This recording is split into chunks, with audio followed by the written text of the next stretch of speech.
afternoon everyone. I am Kanak Sharma on behalf of DME.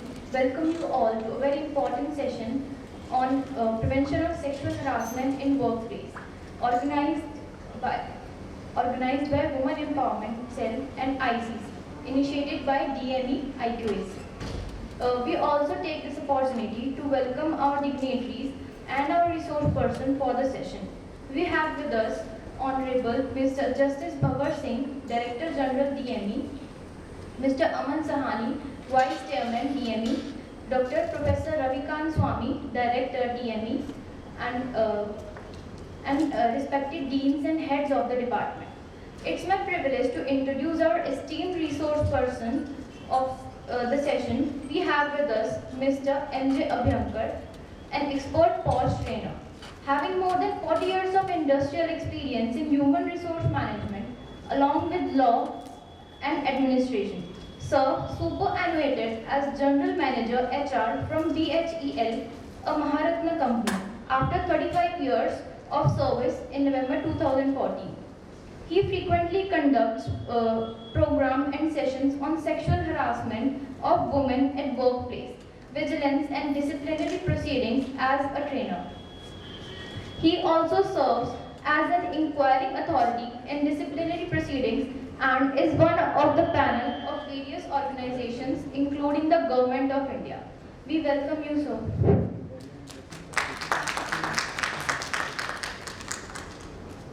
On behalf of DME, we request you, sir, to please accept a small token of appreciation for your time.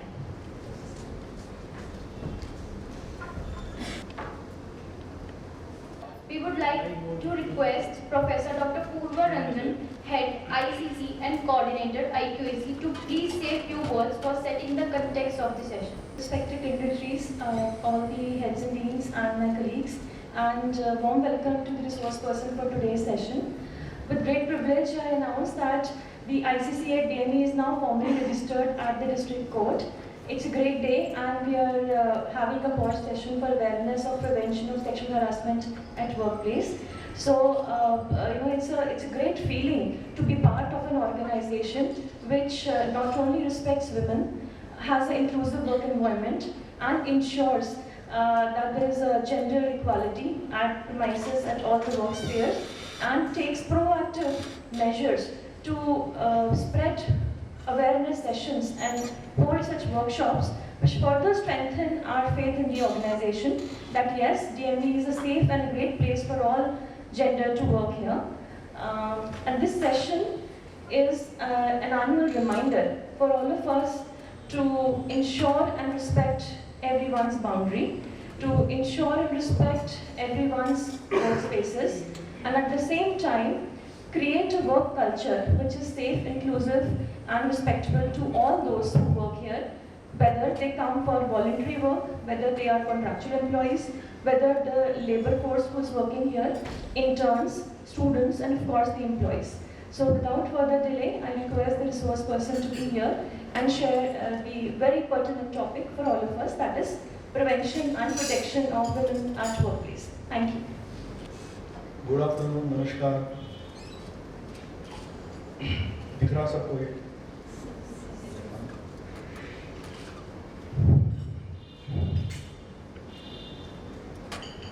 This is a very short session of about an hour, and we'll try to cover as much as we can. This is a very sensitive issue. Sexual harassment. Perhaps since the time man and woman came on earth,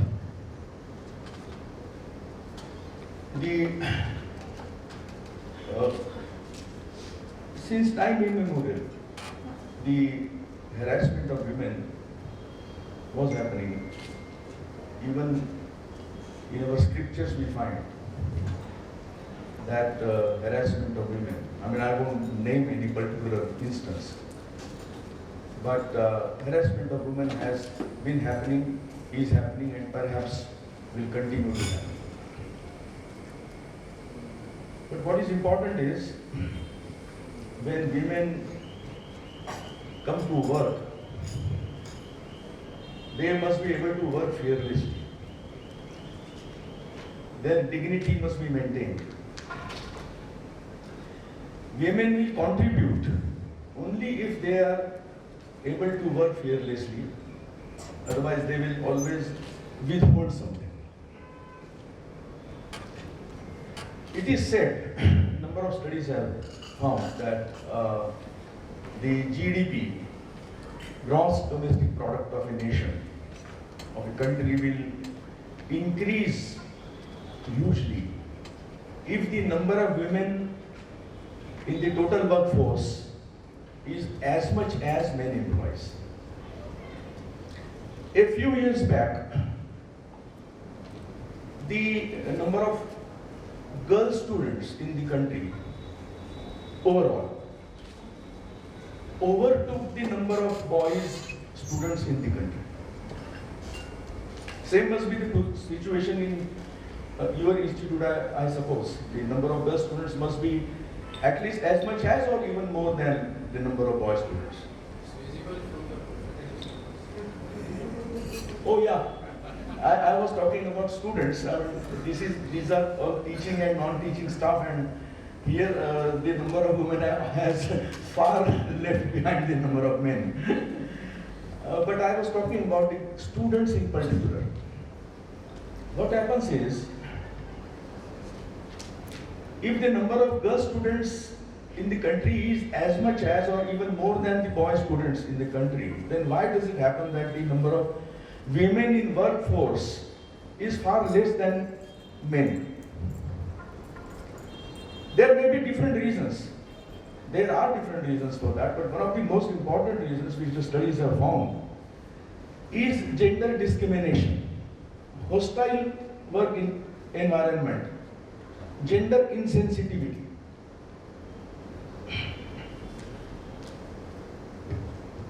If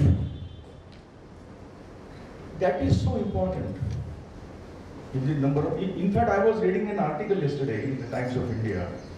You know, after the pandemic, the work from home culture came up, something new.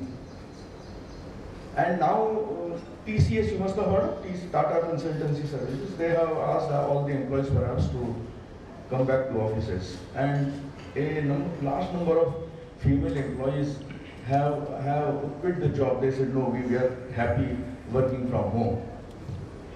Now, TCS is not happy with this situation. In fact, they have written in the article that the participation of women in the workforce and women working for the organization is very important. It is good for the country. Yesterday's Times of India. And this issue, if you talk about more recent times, say last 10 years or so,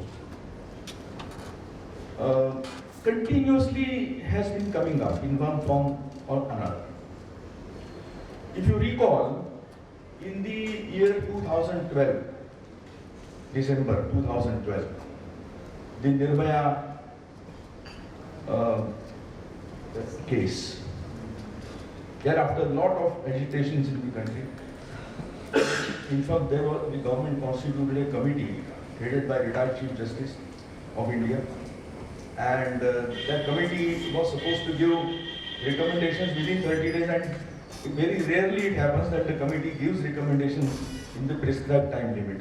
On the 30th day, the committee submitted the recommendations, which included a number of amendments to the criminal law and introduction of a number of new offences in the Indian Penal Code, and also this particular the law, Prevention of Sexual Harassment law. If you recall, this law subsequently came into force in December 2013. But before that, sometimes in the year 1997, Honorable Supreme Court had taken note of this menace at the workplace. And some of you may know that there is a very popular judgment by the title Vishakha versus State of Rajasthan. because there was no law, there was no structure, systematic process to deal with these kinds of complaints at workplace. So Supreme Court had laid down certain guidelines, and they had said till a law is enacted, till the enactment is there, their judgment itself will be the law. It's written explicitly in that judgment, and they had prescribed what will constitute the offence of sexual harassment and also the procedure for dealing with it, which included constitution of a complaints committee. In fact, if you see the law and compare it with the Vishaka judgment, it's not too much different from that judgment. That was in the year 1997. And then since then, 2012, Nirbhaya case, then 2013, this law came into force. And if you recall, then in 2017, there was a Me Too movement. Me Too movement. All over the world, in fact, it started from US. And in India too, a number of female victims gathered courage to report the cases which, or the sufferings which had, they undergone. That was in 2017. And then, if you recall, there are people in high places, whether they are celebrities, they are bureaucrats, whether they are public servants or whatever, Bollywood, whatever, authors, writers, all, because this is so natural to human beings getting attracted to women. But that should not come to the workplace, that should be kept out of the workplace. If you recall, there are at least 2 God men, I don't want to name them, who are behind bars due to these offences. There is a movie, I was watching one movie yesterday on G5, Sirve Ki Banda Kafi Hai, based on one of the God men who is behind bars presently. Beautiful movie, if you possible, please watch it. So what I'm trying to say is, that was in 2018. And now, presently also some struggle is going on, all of you know, at Jantar Mantar. Surprisingly, nothing much is happening there. Tomorrow is the date when the minister has made a commitment to the wrestlers, the agitators, that will file the charge sheet. Let us see what happens tomorrow. So what I'm trying to say is that this issue is constantly there in the news. In this session, we will see what does the law say to prevent this at the workplace. There are, as far as educational institutions are concerned, there is a law called as Sexual Harassment of Women at Workplace Prevention, Prohibition and Redressal Act 2013, which came into force on 9 December 2013, almost 10 years old. And the UGC regulations. If you see the title, are all of you able to see the titles here? If those who are not able to see, can shift here, because maybe a little closer here. If you see the difference between the two, the law and the UGC regulations, is that while the former, that is the act, is only for protection of women, not only employees, but any woman for that matter. Whereas the UGC regulation is for women employees and students. And students of both genders. They are not girl students, any student. Because it is gender neutral. So, as far as this institution is concerned, we'll have to look at both these provisions, the law as well as the UGC regulations. And there is a frequent reference to the Act in the UGC regulations. So both the Act and the regulations have to be read together. Another aspect which I want to highlight here is that the Act, Sexual Harassment Act, Section 28 of the Act says that the provisions of this Act are in addition to and not in derogation of the provisions of any other law in force. What it means is that notwithstanding any other provision, say for example Indian Penal Code, a particular incident may amount to sexual harassment under Indian Penal Code for which criminal action can be taken. Police can register an FIR and a criminal trial can be held. That's an independent, those are independent proceedings. But the proceedings under this law also can happen parallelly and simultaneously. Because this law is in addition to any other law in force. Because quite often the respondents or we may say accused may take a plea that one can't be punished twice for the same offense. And there is a difference between, these are more like departmental proceedings. The proceedings under this law are more like departmental proceedings, and the other ones under the Indian Penal Code are criminal legal proceedings, and both can go simultaneously. Clear?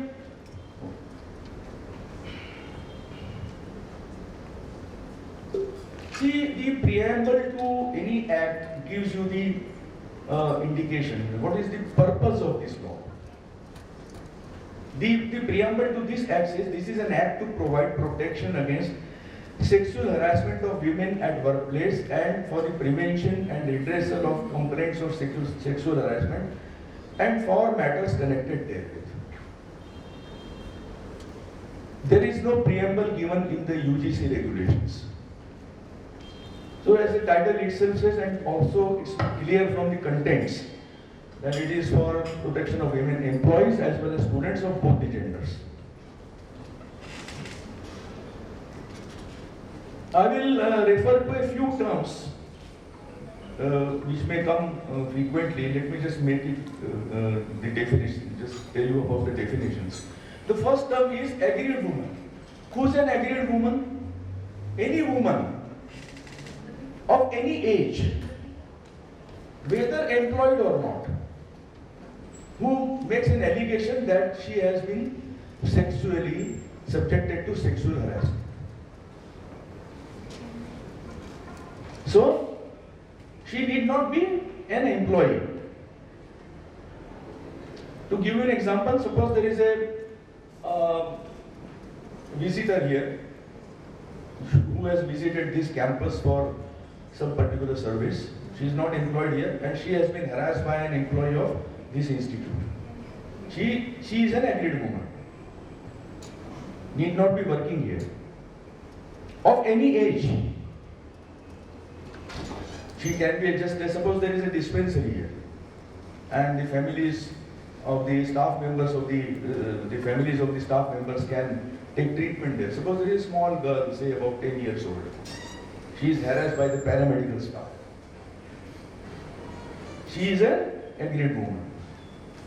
Any woman of any age, either employed or not, doesn't matter. Then another important word is, which I may use frequently, is respondent. Who is a respondent? Means any person. The person can be a man or a woman, doesn't matter. Gender neutral. Respondent means a person against whom an allegation of sexual harassment has been made. A complaint has been filed under Section 9. He is a respondent. Third important definition is executive authority. Because as far as the educational institutions are concerned, in an industrial atmosphere, in organizations, the term uses employer. But in educational institutions, the term uses executive authority, who has all the powers under the law and as the regulations. Who is an executive authority? Means the chief executive authority of the higher education institution by whatever name called, because there are different designations. By whatever name called, in which the general administration of the HEI is vested. It is the executive authority who will constitute ICC, who will impose penalty, who will ensure compliance with law. It is the executive authority. Next is the definition of employee, which is a very wide definition. I am not going to read it. Have a quick look at this. And as far as the educational institutions are concerned, there is still an enlargement, I will say. The definition is enlarged. It also includes, for the purposes of UGC regulations, There are various types of trainees, interns, research assistants, and all these type of persons also are available on the campus on a regular basis.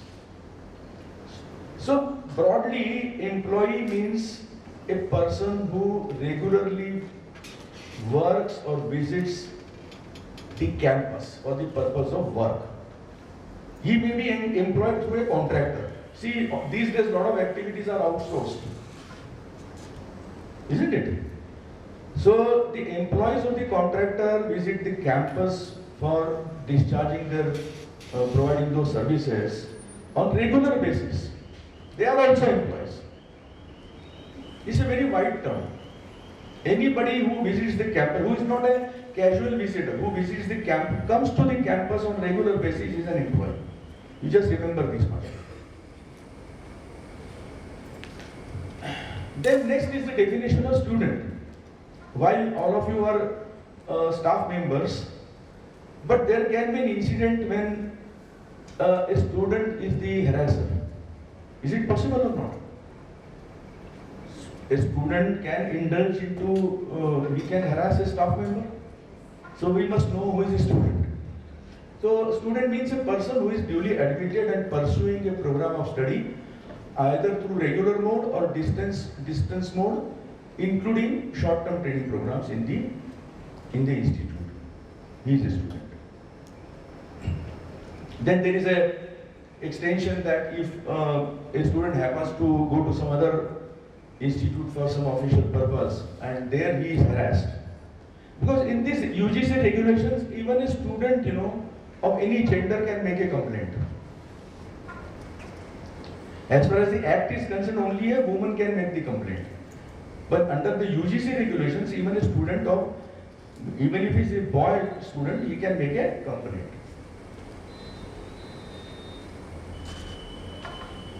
Workplace.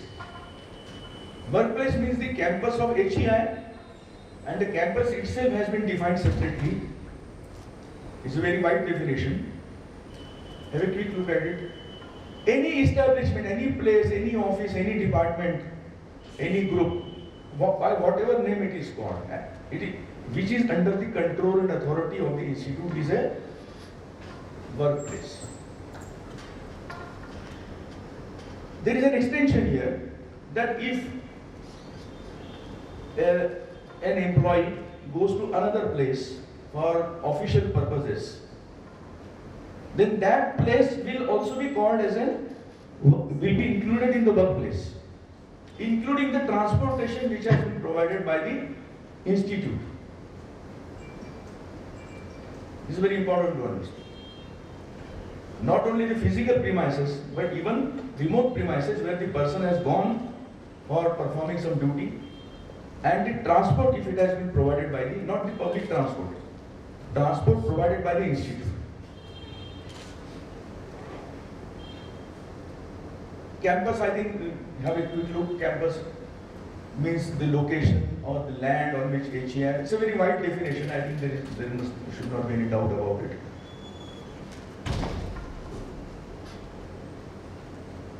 Now, what is sexual harassment? See, in the UGC regulations, the definition is slightly different.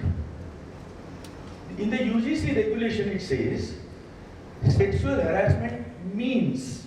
See, this is when you see a definition clause, not under this law, but for that matter, under any other law, you will always find the definition clause may say a particular term means or this term includes.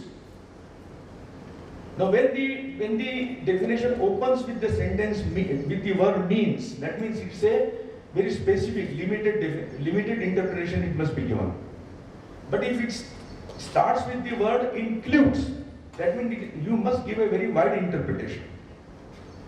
It is an inclusive definition, and it must be interpreted with reference to the context. Generally, in the definition clause, the first sentence is unless the context otherwise requires. So always the interpretation must be with reference to the context.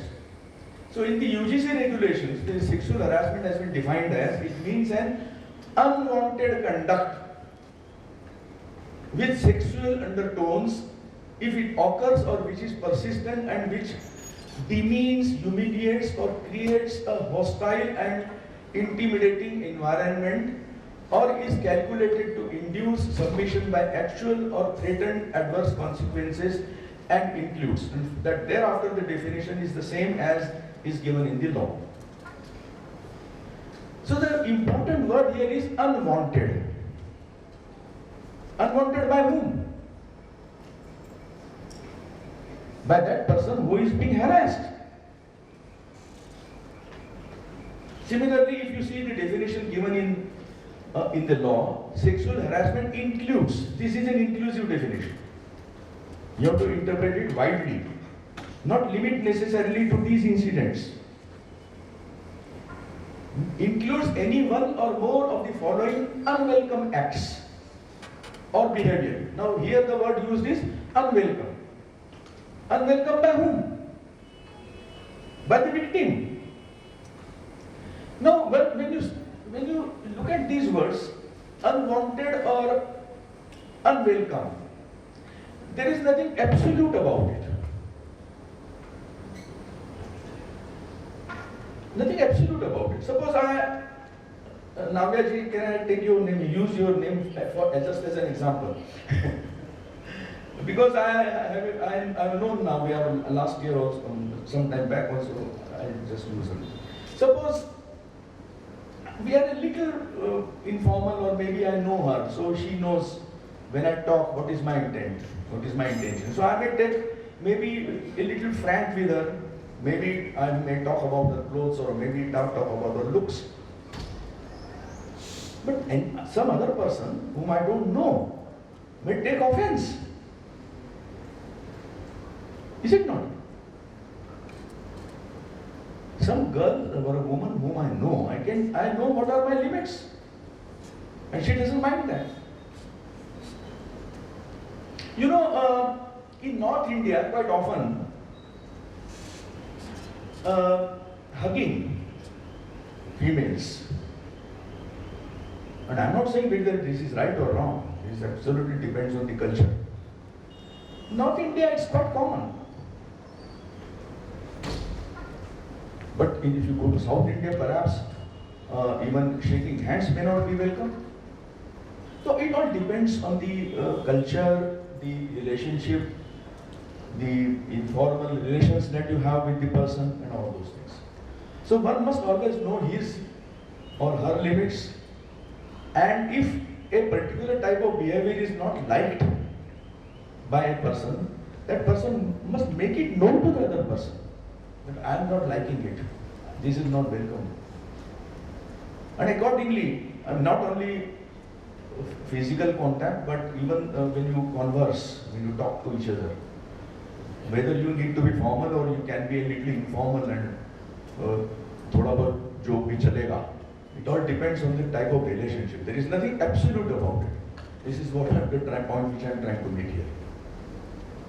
Is it clear? Any doubt? If you have any questions, you can raise your hand and ask me.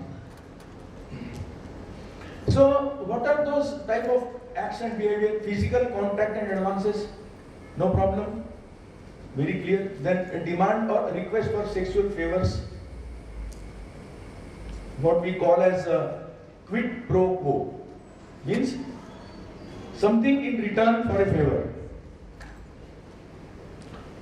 Making sexually colored remarks, showing pornography, or any other unwelcome physical, verbal or non-verbal conduct of sexual nature. So you know, in the first four clauses there is something common which you can easily make out. So if there is any other verbal or non-verbal conduct which is of this type, that will also be an unwelcome, considered as sexual harassment. And one should always refrain from it, because these are the types of acts for which action can be taken, for which a complaint can be made.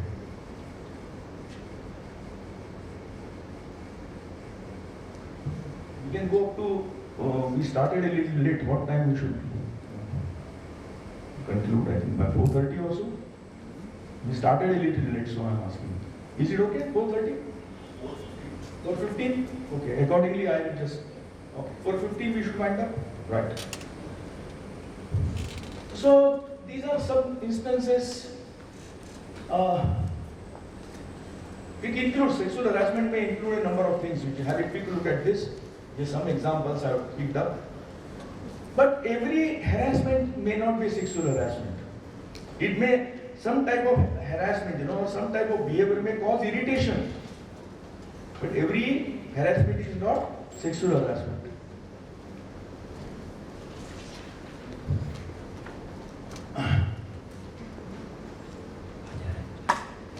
These are some examples which are picked up from some reported cases, or I'll show you one actual reported case. I will show you. Have a quick look at this.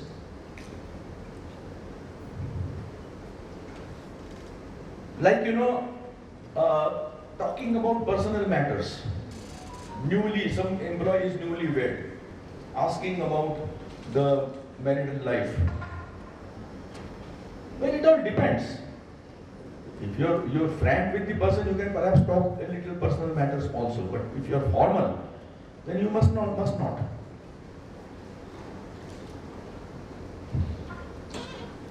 I will show you one. I don't know whether are you able to see?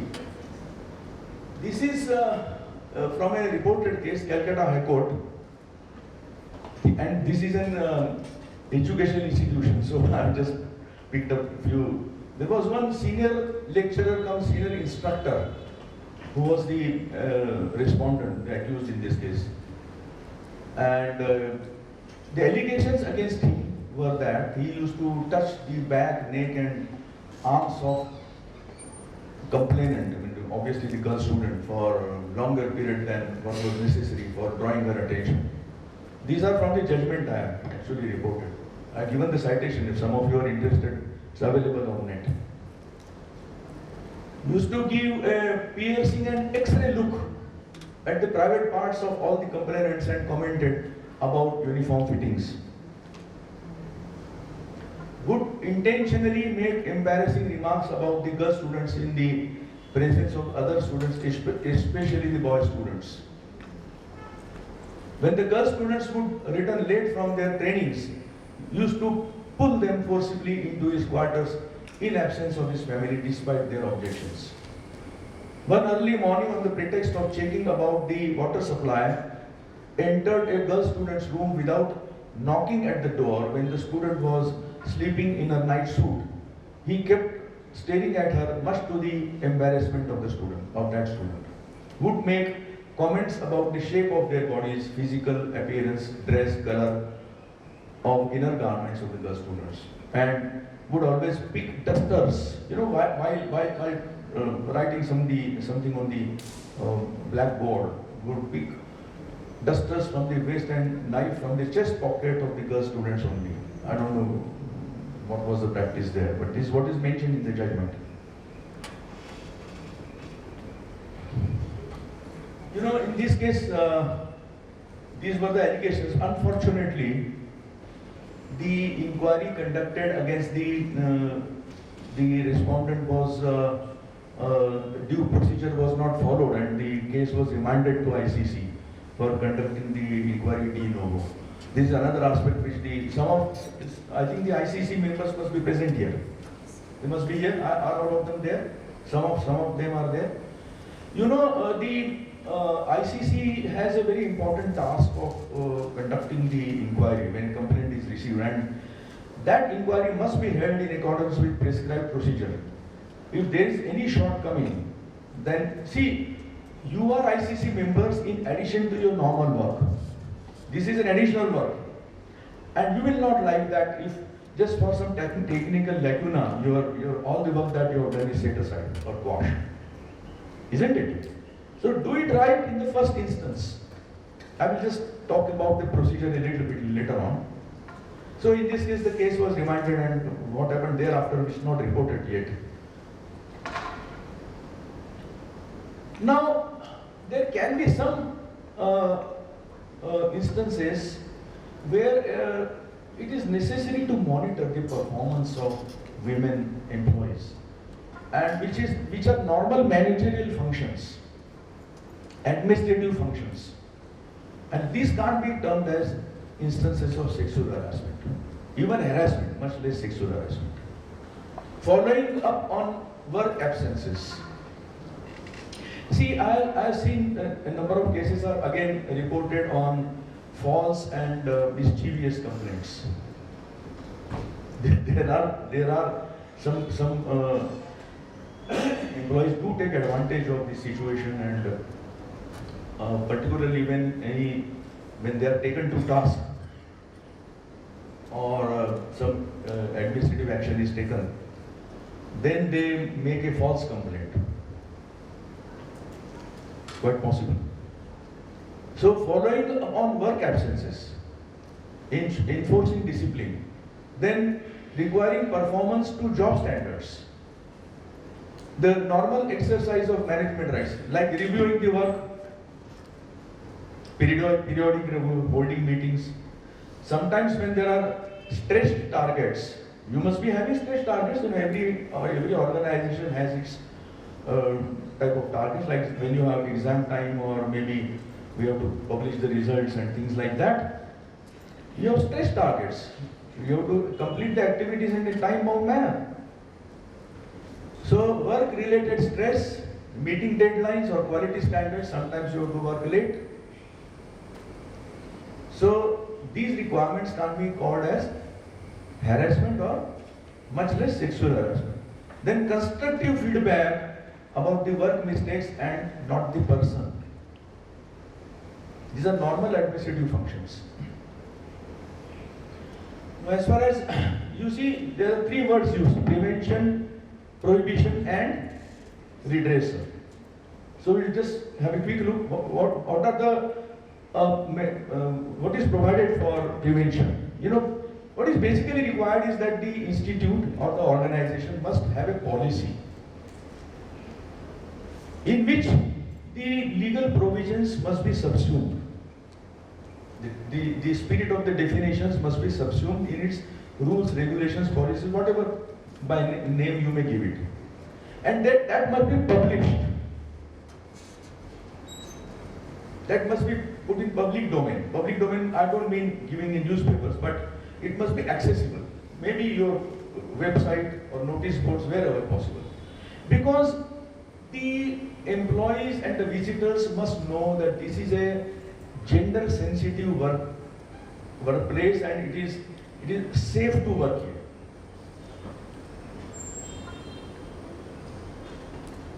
Then also the organization must conduct training programs for the employees or students in general, and particularly the skill building and competency building training workshops or programs for the ICC members, whenever, as and when required.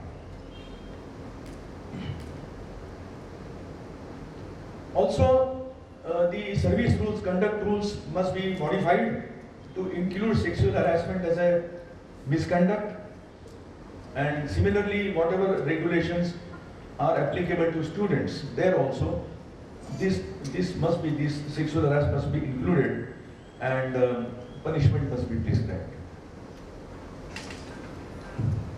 As far as prohibition is concerned, it's a general blanket ban. No woman, employee or no employee, doesn't matter. No woman shall be subjected to sexual harassment at any workplace. This is only section 3 of the Act which about prohibition. Simply, it is not permitted.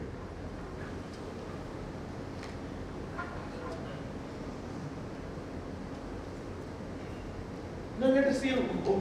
Suppose at all there is an unfortunate instance of sexual harassment. Then it is seen that quite often the women hold back, they don't complain. Or they complain after the last time gap. I was talking about the Me Too movement. There a large number of cases were reported after a pretty long time, in years in some cases. after a few months in some cases. So there is a general tendency to avoid complaining for obvious reasons. See, once a case is reported, no matter, these matters are to be kept confidential. But once a case is reported, complaint is made, it does not remain a secret anymore. It causes a lot of embarrassment. And then the victim also has she is also afraid of some backlash or some a general perception that a woman must be keep quiet and like that. Or they may feel that they will be isolated, people may not talk to them. There are a number of reasons. So, does it mean that if a person is sexually harassed, do nothing as the situation probably won't get any better? No. Complaint must be made. You must have that courage. Now what to do in case a woman is being sexually harassed? These are the few things which you can do before making the complaint. Stay away from anyone who makes you feel uncomfortable. Keep a distance. If you feel that a particular person is trying to come closer to you, keep some distance. Avoid being alone with the harasser as much as possible. Do speak up. Convey that you are uncomfortable with any such advances. Say no. It is the complainant's prerogative to draw the line at what one perceives as welcome or unwelcome conduct. We have seen these two words, unwanted and unwelcome. So it must be made known to the other party. This I don't like. Keep your friends and colleagues informed, because these are the key friends and colleagues who will support you if at all there is a complaint. Do not accept explanations that this was the first offense.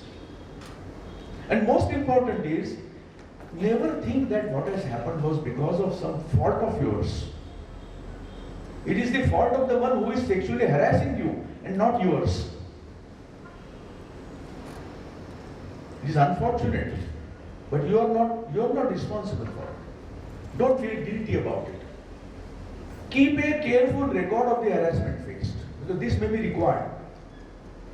If at all a complaint is made and inquiry is held, then these details will be required. Collect evidence. Remember, the onus of proof is on the complainant. 2-3 days back, this FIR has been registered now against that WFI president. Now, police is asking for videos and evidence and things like that from the complainants.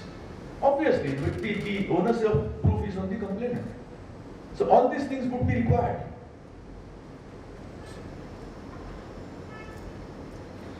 Now, to whom the complaint should be made? It has to be made to the ICC. There has to be an ICC, Internal Complaints Committee. All of you are aware. I think it must have been publicized because it is required. The contact details of the ICC members are required to be published, so that if at all somebody wants to make a complaint, he should not run from pillar to post to find out the details of ICC members. It should be very easily available. So what is the constitution? A presiding officer who is a woman faculty member employed at a senior level, not below professor in case of university and not below associate professor or a reader in case of a college at the educational institution. Then 2 faculty members and 2 non-teaching employees. These are essential members. Then if the matter involves students, then 3 students also are required, otherwise not. And 1 member, independent member from amongst NGOs or associations committed to the cause of women or a person familiar with the issues relating to sexual harassment. This is very important. The inclusion of such a member is very, very important. I will just tell you one or two cases. Now there are some further guidelines that which type of persons should not be included, like senior people to give autonomy to the functioning of the ICC. That you can have a look at this. And what is another mandatory requirement is at least 1/2 of total members of ICC shall be women. And there is a term, 3 years term. Sometimes, when the ICC starts inquiry, it may happen that the respondent, that is the accused, is a senior level person, whereas the presiding officer and members are junior in rank to that person. It doesn't matter. It's a collective body. And seniority or junior or being junior doesn't matter. In one of the cases, Allahabad High Court, this issue came up where the court said that it is not necessary that the presiding officer or the members of the ICC must be senior to the respondent. Not necessary. Secondly, the constitution of the ICC shall be invalid if one member from amongst NGOs or associations committed to the cause of women or a person familiar with the issues relating to sexual harassment is not included therein. Delhi High Court. In this case, the ICC, their legal advisor was included in the committee as the external member. And the complainant said he is not a proper member because he doesn't know about this subject. And also there is a conflict of interest because he is an legal advisor. He has to be an independent person. So when a clean chit was given to the chief executive, she challenged it in High Court, and Delhi High Court said the constitution of ICC itself was invalid. Why I am telling you is that you must check whether in your ICC that external member is a proper member or not. Otherwise your effort may go waste.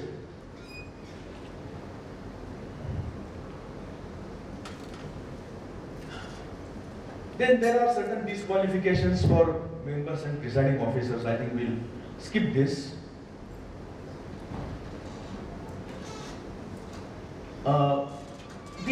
There is a time limit for making a complaint, 3 months time. And it has to be made in writing, means it has to be duly signed. Email and all those things will not work. It has to be duly signed. It has to be addressed to ICC, not to directly to ICC, not to any other authority, and it must include as many details as possible. If a complainant is not able to write the complaint, then ICC presiding officer or member must give that complainant reasonable assistance. And as much evidence, documents, SMSs, screenshots, or audio recordings. These days it is very easy. Suppose there is somebody is making a call and making this type of conversation. It is very easy to record. So all this, as much as possible, must be enclosed with the complaint. One thing must be understood, that the complaint must not be false or malicious at any cost. Otherwise, the Act as well as regulations prescribe penalty against the complainant. So instead of the respondent, the complainant himself or herself will be penalized if the ICC finds that the complaint was false.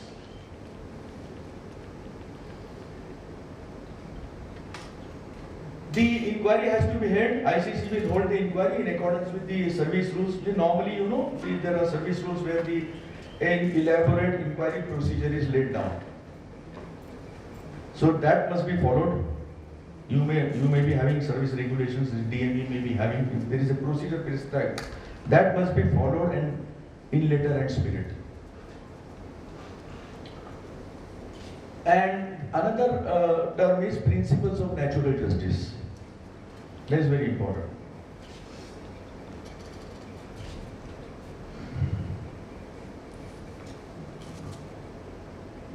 Now, the report of ICC is the final report. It contains the recommendations, the findings as well as recommendations, and that is final. No further inquiry is required. This is not a mere fact-finding inquiry. This is a full-fledged inquiry. The Department of Personnel and Training, Government of India, had issued a memorandum in 2005 itself, based on Vishakha judgment. Vishakha, and then there was another case, Mehta Kotwal Lele, another case, where the employers used to start a new inquiry after the receipt of ICC report, where the complainant was made to prove the charges once again. So the complainant said, this is too much. ICC is a collective body which has certain powers of even a civil court. So why should there be another inquiry? This is full and final inquiry, and the employer is bound to act as per the recommendations. In the UGC regulations, an option has been given to the executive authority whether to act as per the recommendations or not. If the executive authority decides to act, then it must give a show cause notice to the respondent. If it decides not to act as per recommendations, then it records reasons and communicates to ICC as well as both the parties. There is a provision of conciliation also. A party can request the ICC, please settle the matter between us, and the UGC regulations say the resolution of the conflict to the full satisfaction of the aggrieved party wherever possible is preferred to purely punitive intervention. Because this will result in a win-win situation, which is any day better than a punitive action. Because ultimately, both the parties have to work, they have to contribute. So if the matter is settled, so win-win situation is always better. What is the punishment and compensation? In case of an employee, suppose the respondent is an employee, the harasser is an employee, then whatever penalty is prescribed in service rules can be imposed. ICC will recommend. Normally, withholding of increment, withholding of promotion, extreme cases, removal and dismissal. In case of students, the UGC regulations have prescribed certain penalties against students. So, have a quick look at this. Withholding of privileges, suspension or restriction or restricted entry into the campus, expulsion and striking of the name, or award any reformative punishment. These are the types of punishments which can be imposed on a student. There is a provision of monetary compensation also. So we will skip this here for the time being. And this was the provision which I was mentioning. ICC is a very, very powerful body. It has certain powers of a civil code in certain matters. Which are those two matters? Summoning and enforcing the attendance of any person and examining him on oath. In normal departmental inquiry, the inquiry officer does not administer oath. Oath can be administered by only certain prescribed competent authorities. And ICC has been given that power. What is the importance of examining a person on oath? If he gives a wrong statement, if it is found that the statement given by a witness is wrong, witness on oath is wrong, then he has committed an offense of perjury under the Indian Penal Code. That is the importance. And requiring the discovery and production of documents. ICC is a very powerful body. Then another important requirement is section 16, that there are certain things, contents of the complaint, the identity, address of the aggrieved woman, respondent and witnesses, and any information relating to conciliation, inquiry proceedings.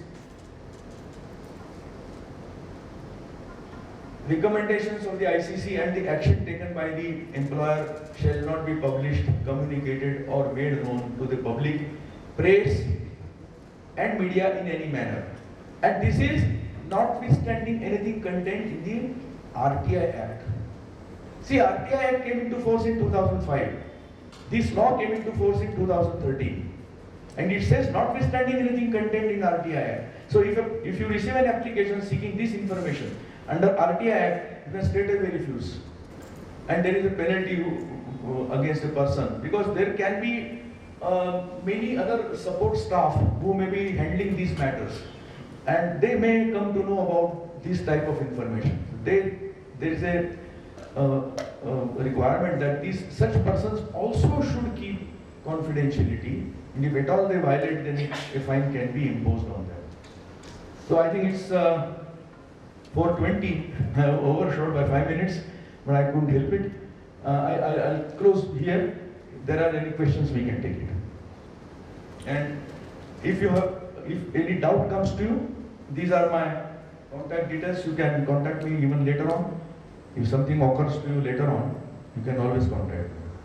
So thank you. There were no questions, I don't know. Either it was too fast or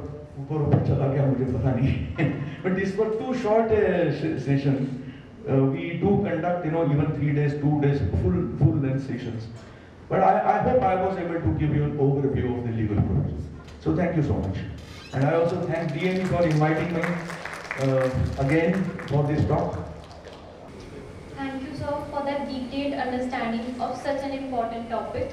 Now I would request Dr. Navya Jain from IQAC to present vote of thanks. Good afternoon, everyone. Thank you, sir, for the insightful session. There was a lot of tips, a lot of examples, and the case judgments, especially, I think the law colleagues of mine, they would have been very interested in that. I extend a very hearty vote of thanks to Mr. M.J. Abhyankar for such an insightful session on such a critical topic in the workplace. I also thank the dignitaries, our leadership, for committing to DME's efforts in this regard. I would also like to thank the admin team, IT team, DME Frames, the media staff who are helping us in covering this event, this important session. I also thank all the members of IQAC, ICC and the VCell team members who have contributed towards the session. We can officially close the session now, and I request everyone to be seated while the dignitaries can proceed.